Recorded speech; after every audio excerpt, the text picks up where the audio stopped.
Hello friends, welcome back to the many video guys and my YouTube channel guys. Today when we are going to talk about guys how can we unpair guys Bluetooth headphone to our Infinix phone device. Friends, we want to unpair guys your Bluetooth headphone to your Infinix phone device.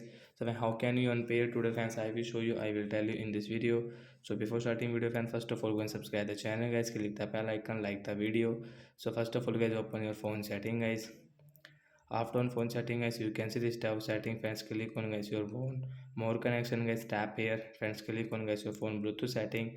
So which device guys you have paired guys, you can see guys paired device is P20 or P20 BT company headphones. So I will tap here right side icon. As you can see phone calls, media, audio, contact sharing guys, you can connect and on and off from here.